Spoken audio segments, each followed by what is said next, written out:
and see what's going on in the left coast, what's happening in California, to really see what we're up against here, what you're up against. And to get the best idea of what's happening there, we always look at therealside.com with our good friend Joe Messina. And Joe is with us now. Joe, how are you? I'm doing great. How you doing, Kerry? Hey, I'm doing. But my goodness, like, how do you get these people here? I mean, where do they come from? What do they want? And Jesus, I mean, what are they doing here? I just don't understand any of this. This is like a foreign country, California. Country, nothing. You're giving them too much credit. They're like a whole different planet. You know what I'm saying?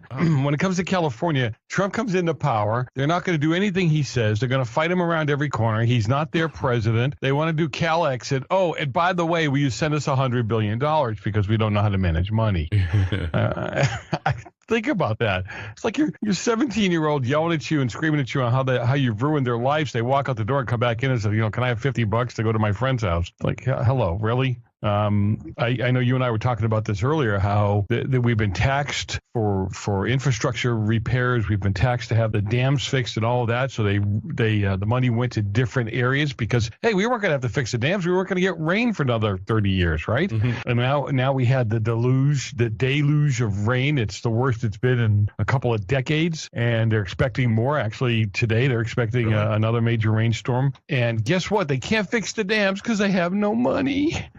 Yeah, like, what was that about? You had a bond issue, and they fixed the dams that didn't need to be fixed. But wasn't there a report about the Oroville Dam that the spillways were in danger, and it needed attention because the spillways might not survive. And here we are 10 years later, and that's exactly what happened. Yep. Well, not even that. What about the bridges? See, when you think of bridges, we think of those big span bridges, and here in California, there's a boatload of these little minor bridges all over the place, up in the woods, up in the mountains. I shouldn't say the woods, but up in the mountains and along the coastlines. In the last major rainstorms, they had about 10 or 15 of those give away. And what it does is you wipe out a whole area that you can no longer get to by land. You can helicopter in and out, but that's about it. And what do they want? They want help from President Trump now. They want emergency money kind of thing, right? Mm-hmm. It's just nuts.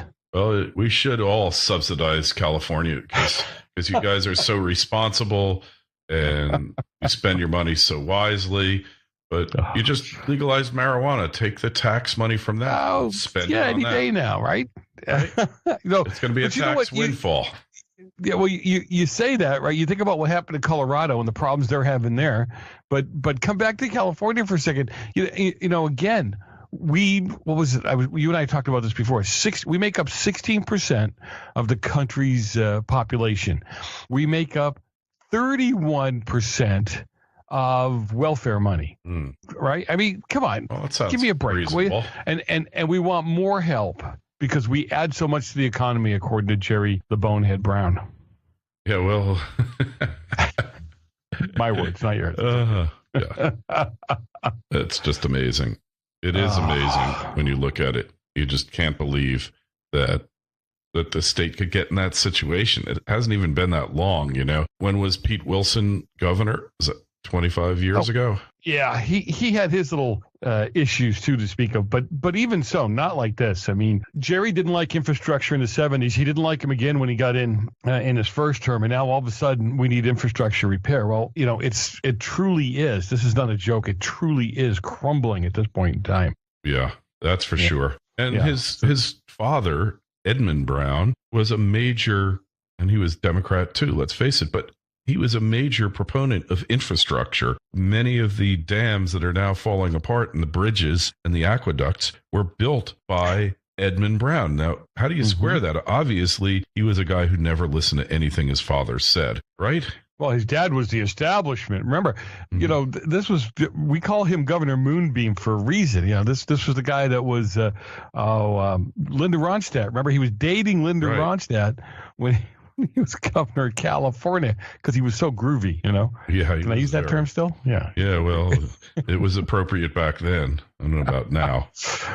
But he's got, when you see his, what do they call it? The portrait that he has there at the State House. You're walking along the wall and they have all the governors and they're all very, very, very nice portraits. And then you get to his, and his looks like Salvatore Dali painted his portrait. That's exactly what it looks like. Really, I mean, seriously, like a bad LSD trip. And I know some of your people there may not like that, but hey, whatever. Yeah. Well, I mean, you just look and you just see, like, I remember first coming to California as an adult in my early 20s, and the place was paradise on earth, really, from the north to the south. It was crazy. It was always a crazy place, but it was so much fun. The infrastructure was great. I mean, the place worked, and now it's so dysfunctional. Nothing works right. And every time you look, something is going wrong in the state. It's run by 2/3 Democrats now. So here's the deal.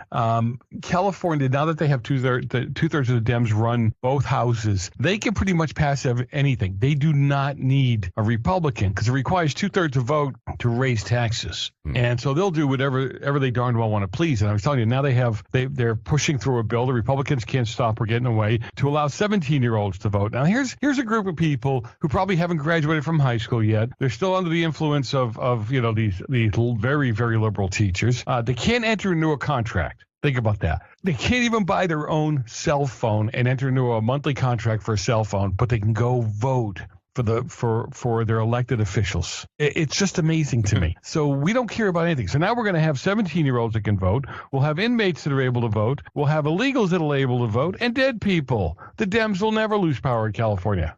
Yeah. Well, you never know what's going to happen, though. Trends do change. Things do change. Okay. Look, who would have thought that the Midwest would turn from the blue wall to the red fortress? But here we are. It changed, didn't it? Yeah, but you know what? I'm with you, but I think that the reason it changed was they're just tired. They were tired of getting screwed all the time. They were tired of Mm-hmm. I don't know any other way to say it, but just they're constantly getting beat on by the other side. Mm-hmm. Yeah. Well, you remember right. Nancy Pelosi? Have you heard the term blue collar worker lately? I mean, really? Not from the Dems, no.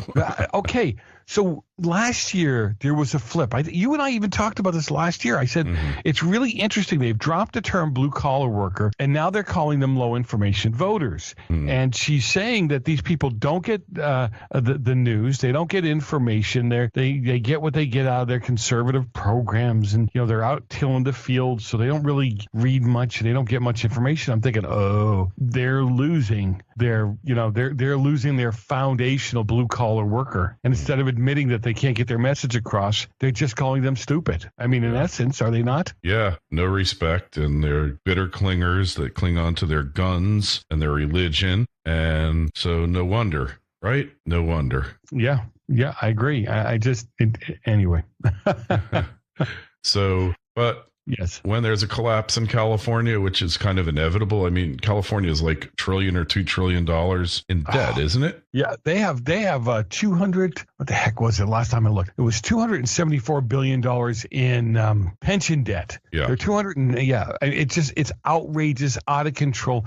And what do? They keep adding to it. And you know more about this than I do. They keep talking about these actuaries that were coming in at 6% and 7%, and I'm thinking to myself, how does that happen? I mean, nobody is getting a return on their investment for 6 or 7%, right? Or am I wrong? Oh, no. Well, I mean, yeah, I think, who's getting that return and more? The guy, the bookie, Joey the bookie and the loan shark. They get great returns. But in the real economy, the legal economy, no. It's very difficult to get any kind of decent return.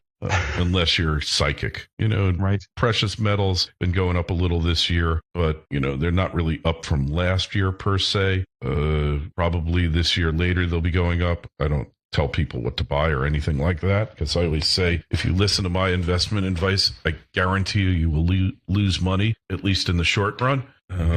But the fact is, it's very difficult to find any kind of yield on your money. Very hard.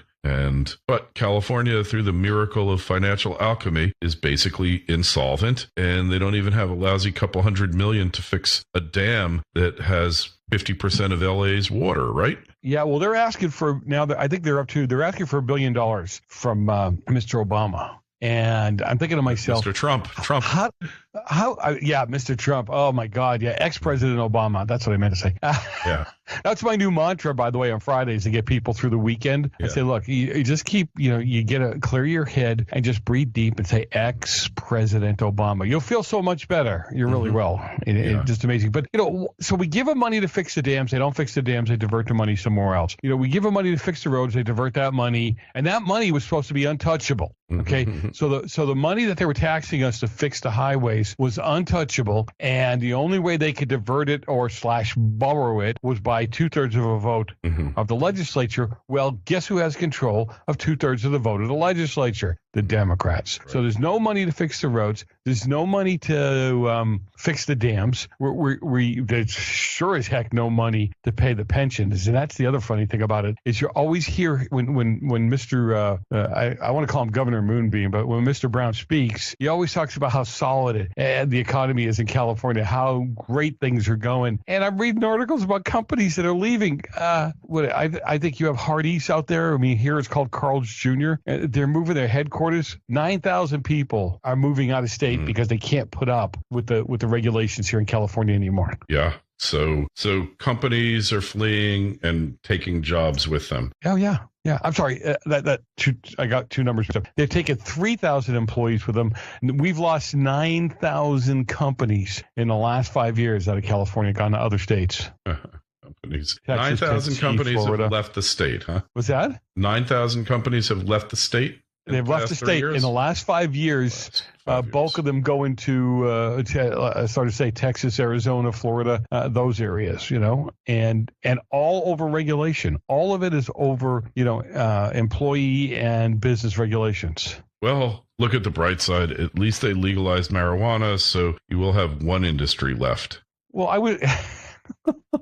I was also thinking about at least it would start to relieve some of the traffic on the freeways, don't you think? Because they're going to be too high to drive. They probably won't even know what car is theirs. And then, and again, there won't be that many people here, especially when you've got a company leaving that's right off the freeway or the highway, and they're going to take 1,000 people with them. That's 1,000 cars that come off the road. I'm good with that. That's funny. It's not going to happen, but it'd be great to see Cal accident actually happen where they break away. And I'd give them about 8 months before they realize they can't do it on their own. They couldn't make it happen. They don't really understand. California is one of the only, it is the only state. It's illegal, but they actually have, is it Russia? They have where do the ambassadors hang out? What do they have? We have a consulate. California has a consulate. Right. They're doing their own diplomacy. How do you enter into an agreement, like a country level agreement with another country when you don't have any constitutional right to do so? Yeah, well, that never stopped them. Constitution is not something they ever really cared about, right? There was a California legislator about 3 months ago who was given testimony, and somebody had made mention of the fact, it was a Republican legislator, said, that's not constitutional. We can't do that. And he said, well, we're California. We've always done what we wanted to do, and we don't need to follow the Constitution. I'm going, wow. Okay, that sums it all up right there. Yeah, I love it. I mean, don't you? It's perfect. Yeah, they're inhabiting an alternative universe. Oh, they really are. Right? And they believe themselves again. They believe themselves to be so self-righteous that it's exactly fine. It's not a problem. Yeah. I don't get it, Kerry, but the people let them get away with it. It has to be the people because we're the only ones that can vote them out. Well, it looks like they're permanently entrenched now. So yeah, but last time they did this is great. You're going to get a kick out of this. Last time they did this, they hung themselves again. And what ended up happening is three of the legislators got indicted. One of them for gun running. Leland Yee. I don't know if you remember that conversation. Yeah, he was. He wanted to sell SAMs to ISIS, right? Surface-to-air missiles. Yeah, but it gets better. This is the guy that was trying to pass some of the toughest gun laws in the country. Right. He was trying to get rid of his competition or something. I don't know. Yeah, I guess so. I don't know. Isn't that scary that that's the way their mind works? It doesn't work. The laws only apply to everybody else but? Mm-hmm. Yeah, it's amazing. It's really amazing. Well, we're going to have to leave it at that. So just check out Joe's work at therealside.com, and we'll have a link to it in the show notes to this interview on financialsurvivalnetwork.com. Any questions, comments about this show or others, send me an email, kl@kerrylutz.com, kl@kerrylutz.com. Twitter feed is @KerryLutz, and the Facebook page is Financial Survival Network. Joe, we'll talk to you real soon. Always a pleasure, Kerry. Thanks for having me on.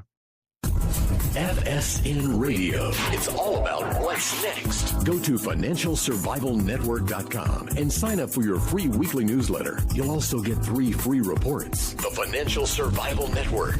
It's all about what's next.